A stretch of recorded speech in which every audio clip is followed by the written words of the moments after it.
Needless to say, when I saw Sierra 7 come out on the Google Play Store and what I assume is the Apple App Store, I think if it's still called that, I immediately went, oh, Sierra 7. I remember this game.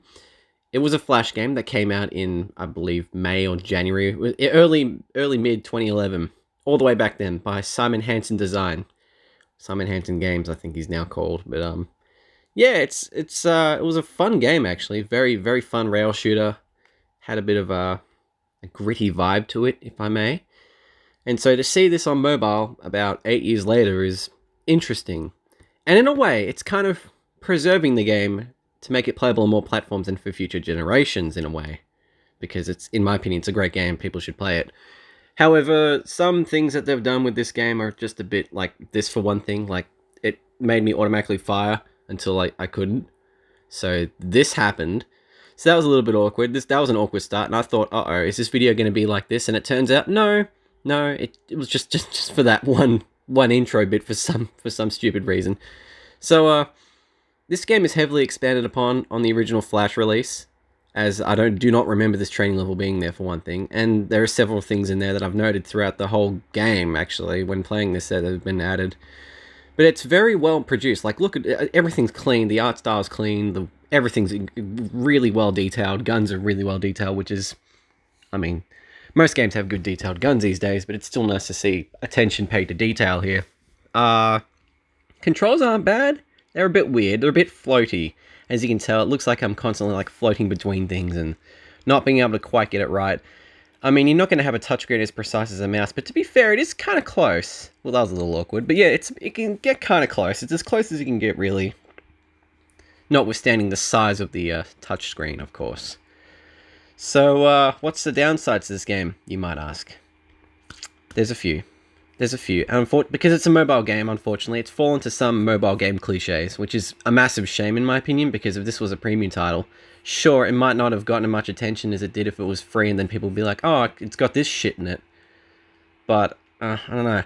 I'd much more respect the ethic and the attention paid to the detail in the game if it was paid, in a way. I don't know, I just much prefer paid mobile games. I feel like with a paid mobile game, there's a certain amount of attention paid to detail that you don't get with some console games. There's a unique way that they work around having to play games on a mobile phone, and I really like that. And I've gained to really respect that in this last half year, actually.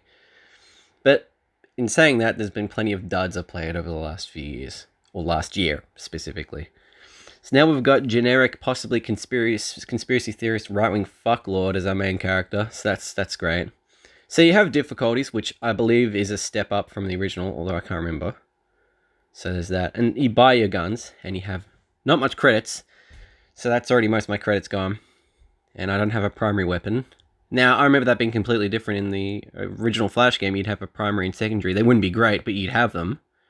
Like it'd be a Sig Sauer, this thing, and the MP5 SD. So, yeah. I mean, there's this story, I'm pretty sure, just military jerk-off. But it wasn't in the original. So again, like, this is so heavily expanded upon in the original game. It's almost a reimagining in some aspects because he's added this stuff. The developer has added this stuff and, you know, changed some things and redone it and kind of renewed it in a way. It's just unfortunate that there's some mobile game cliches. But you'll see this level, actually. This level was really good back in the day. I remember when I unlocked everything in the game, which would actually take quite a few, or like about 5 or 6 hours or something like that. You'd go back in here with the best guns and you just blitz through everything and you try to get as high score as you could, and it was great. And I love the little Metal Gear throwback with the life bar on the top left corner. That's pretty cool. That's unexpectedly cool, I shall say. So this pistol's trash. This pistol is really trash. I'm surprised I didn't get shot there, actually. But, excuse me. I've been having a persistent cough for like a month now. It's great. So I got instantly shot, which is lovely. Okay, so I instantly remember that there were less enemy spawns. There were less of them, because I don't remember any enemies coming out from the window. And there was actually a button prompt for you to open up the door, I'm pretty sure. Although my memory might be failing me in this case, because it has been at least 6 years since I last played the game. I tried playing it kind of recently. When I say kind of, I mean like 2015 on the Mac. I tried to get like a Mac to SWF converter thing working, and it didn't really work. So I just kind of gave up. But now that it's on mobile, it's a good time as ever to play it, you know? And the weakness of the pistol is just ever exposed here, which is just lovely. I do like how they've taken into account control schemes for both right and left-hand players. So, you know, if you want to use your thumb on the opposite side, or whatever you're comfortable with, really, it's not necessarily tied to your what hand you're proficient in. It's just there for convenience, which is always nice, because accessibility is a wonderful thing in games. And, you know, if you have a problem with it, well then fuck you. But yeah, hopefully we can get to the first thing that's kind of mobile game cliche. Well, okay, obviously there's the collect for stuff and kills.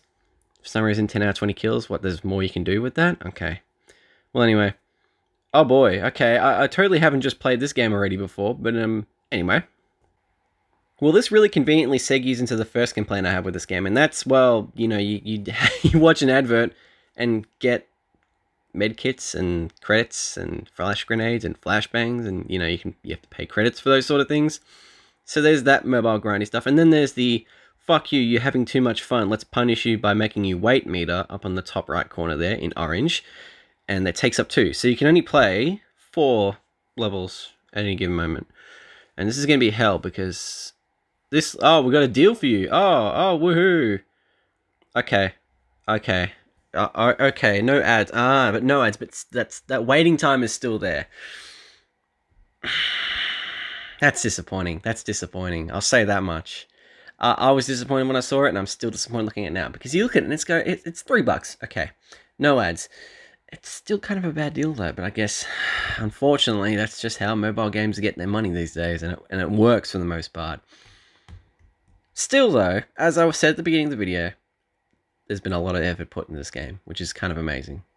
It's kind of amazing for a mobile game. It's a small mobile game too, actually. If I check the install on my Nokia real quick, I load it up, because I'm using my Nokia for this, because 16:9 is still the default thing that we kind of use.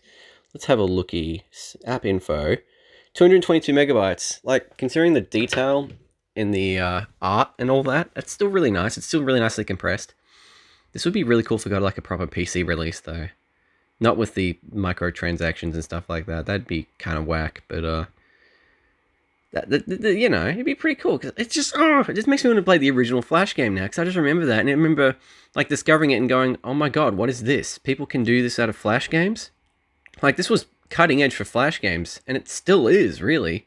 Like, I think 2011 was kind of like the peak of Flash games, and as we're approaching the end of this bloody decade, Flash gaming's pretty much dead. Kind of amazing how that all changes, eh?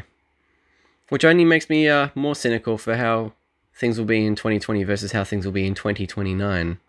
Not looking forward to that. I mean, I know one thing's for sure is that if I'm still doing YouTube by 2029, I must have 1 million subscribers, because I wouldn't be doing it otherwise. I can comfortably say that. But yeah, I don't have much else to say. This is Sierra 7. It's free. You can give it a shot and see if you like it or not. You can. I mean, I don't know how long. I don't know if that special offer is like when you start up the game and then it pops up later. But, you know, if you like the game and want to get a bit of a head start and not have to grind as much, buy it. Don't buy this though, or watch the advert associated with it. But yeah, like, buy the $3 starter pack and just have fun and just see how long it goes. See how much mileage you can get out of it. And if you can get a good quality game out of it for as long as for about 5 to 7 hours or something like that, then in my opinion, you're doing pretty good for $3. That's worth it in my opinion. But with the, you know, the life execute thing where you can only do like 4 missions, it's kind of shit. So, it's just a weird dilemma of how games are going to be updated for future platforms, really. You know, old Flash games and old stuff that people remember from the past.